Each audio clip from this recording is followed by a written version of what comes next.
নমস্কার বন্ধুরা, সম্পাস রান্নাঘরে আপনাদের সকলকে স্বাগত। আজ আবার একটা রেসিপি নিয়ে আপনাদের কাছে চলে এলাম। আজকে আমি আপনাদেরকে কলকাতা স্টাইল ভেটকি মাছের বাটার ফ্রাই বানিয়ে দেখাবো। খুব সহজ পদ্ধতিতে বাড়িতে কিভাবে একদম কলকাতা স্টাইল ভেটকি মাছের বাটার ফ্রাই বানাবেন, রেসিপিটা আপনাদেরকে শেয়ার করলাম। তাই ভিডিওটা স্কিপ না করে পুরো রেসিপিটা দেখার অনুরোধ রইল। রেসিপিটা ভালো লাগলে আমাকে কমেন্ট বক্সে কমেন্ট করে জানাবেন। ভালো লাগলে লাইক বাটনটাও প্রেস করে দেবেন। আর আপনাদের বন্ধুদের মধ্যে আমার ভিডিওটাকে শেয়ার করে দেবেন। আর আমার নতুন বন্ধুদের কাছে অনুরোধ, আমার চ্যানেলটাকে সাবস্ক্রাইব করে পাশে থাকবেন।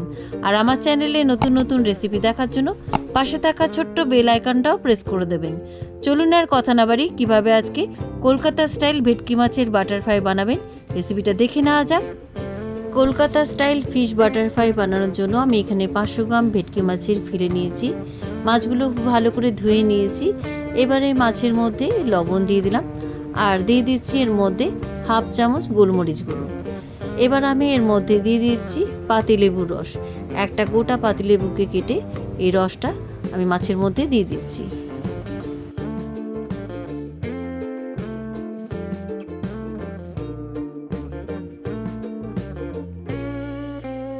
পাতিলেবুর রস দেওয়ার পর আমি ভালো করে মাছের মধ্যে সমস্ত উপকরণ মাখিয়ে নিচ্ছি।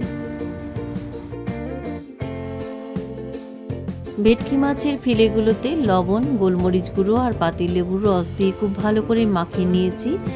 এবারে মাছের মধ্যে আমি আরও কিছু মশলা ম্যারিনেট করে নেব। কী মশলা নিয়েছি চলুন দেখে নিই। নিয়েছি এখানে একটা মিডিয়াম সাইজের পেঁয়াজকে বড় বড় টুকরো করে কেটে নিয়েছি, 1 মুঠো ধনে পাতা, 1 মুঠো পুদিনা পাতা, 7-8টা কাঁচা লঙ্কা, 2 ইঞ্চি আদা আর 5 কোয়া রসুন। এবারে এই সমস্ত মশলাগুলোকে আমি মিক্সিতে বেটে নিচ্ছি।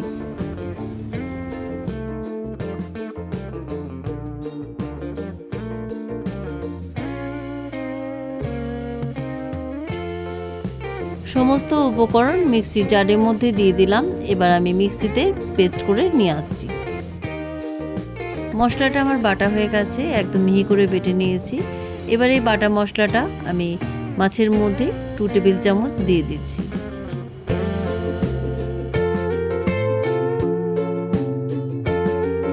এবার এই বাটা মশলাটা মাছের মধ্যে খুব ভালো করে মাখিয়ে নিচ্ছি।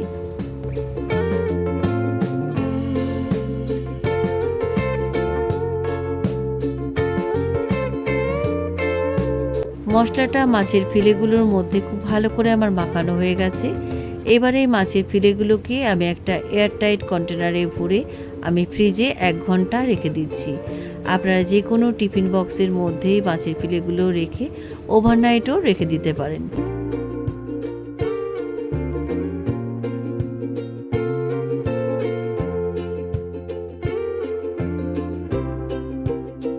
সমস্ত মাছের ফিলেগুলো এয়ারটাইট কন্টেনারের মধ্যে রেখে দিলাম।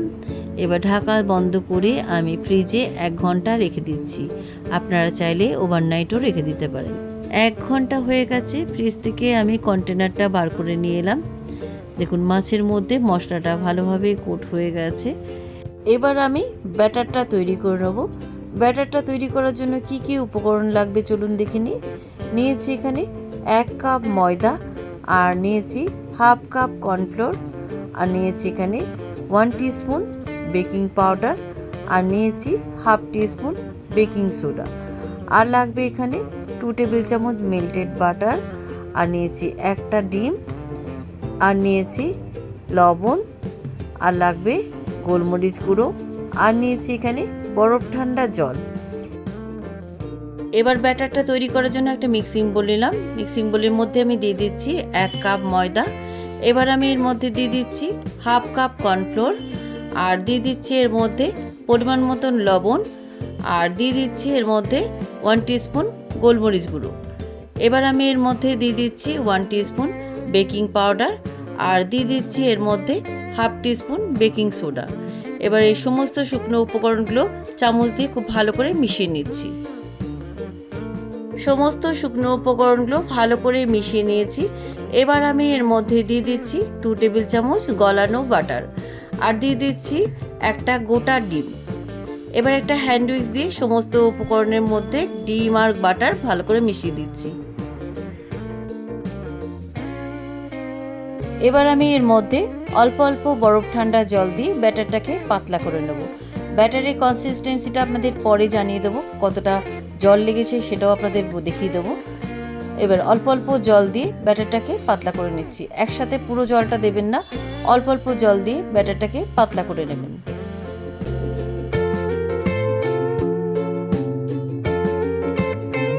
ব্যাটারটা আমার হয়ে গেছে। দেখুন ব্যাটারির কনসিস্টেন্সিটা এরকম রানিং হবে, খুব পাতলা না আবার খুব ঘনও না। আর এক বাটি আমি ঠান্ডা জল নিয়েছিলাম, তার থেকে দেখুন এখনও কিছুটা জল রয়ে গেছে। এবার আমি ব্যাটার ফ্রাইগুলো ভেজে নেব। তার জন্য ইন্ডাকশানে একটা কড়াই বসিয়ে দিলাম।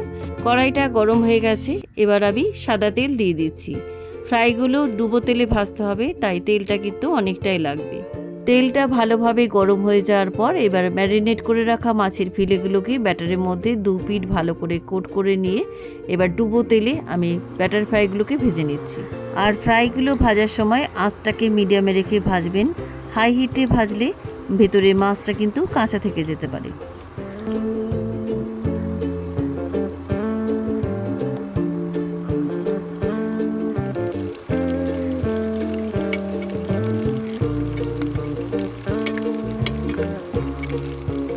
বাটার ফ্রাইগুলোর একটা পিঠ গোল্ডেন ব্রাউন করে ভাজা হয়ে গেছে, এবার আমি উল্টো পিঠটাও ভেজে নিচ্ছি।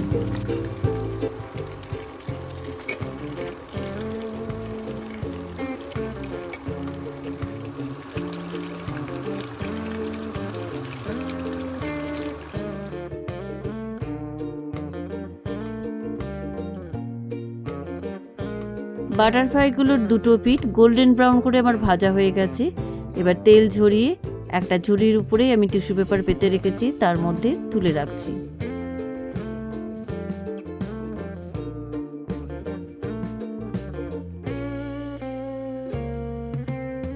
প্রথম ব্যাচে সব কটা বাটার ফ্রাই তেল ঝরিয়ে আমি ঝুড়ির মধ্যে তুলে নিলাম। বাকি বাটার ফ্রাইগুলো একই পদ্ধতিতে ভেজে নিচ্ছি।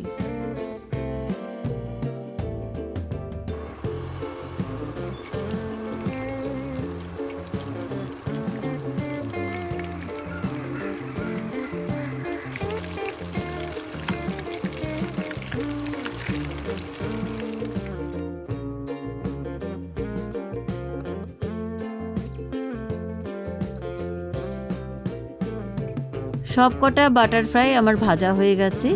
এবার একটা সার্ভিং প্লেটে টমেটো সস আর কাসুন্দির সাথে আমি বাটার ফ্রাইগুলো পরিবেশন করলাম। একটা বাটার ফ্রাই আমি তুলে দেখাচ্ছি, ওপরের কোটিংটা কতটা ক্রিস্পি হয়েছে। আওয়াজ শুনেই বুঝতে পারছেন কতটা ক্রিস্পি হয়েছে। এবার ভেঙে দেখাচ্ছি, ভেতরের মাছটাও কিন্তু একদম সুসেদ্ধ হয়ে গেছে। দেখুন গরম গরম বাটার ফ্রাই চায়ের সাথে কিন্তু দারুণ জমে যাবে। কেমন লাগলো আজকের ভেটকি মাছের বাটার ফ্রাই রেসিপি? আপনারাও বাড়িতে এই সহজ পদ্ধতিতে ভেটকি মাছের বাটার ফ্রাই বানিয়ে গরম গরম পরিবেশন করুন, খেতে কিন্তু দারুণ সুস্বাদু হয়। রেসিপিটা কেমন লাগলো আমাকে কমেন্ট করে জানাতে ভুলবেন না। ভালো লাগলে লাইক বাটনটাও প্রেস করে দেবেন, আর আপনাদের বন্ধুদের মধ্যে আমার ভিডিওটাকে শেয়ার করে দেবেন। আর আমার নতুন বন্ধুদের কাছে অনুরোধ, আমার চ্যানেলটাকে সাবস্ক্রাইব করে পাশে থাকবেন। আর আমার চ্যানেলে নতুন নতুন রেসিপি দেখার জন্য পাশে থাকা ছোট্ট বেল আইকনটাও প্রেস করে দেবেন। আজ তাহলে চলি, আবার একটা নতুন দিনে নতুন রেসিপি নিয়ে আপনাদের কাছে চলে আসব। সবাই ভালো থাকবেন, সুস্থ থাকবেন। ধন্যবাদ।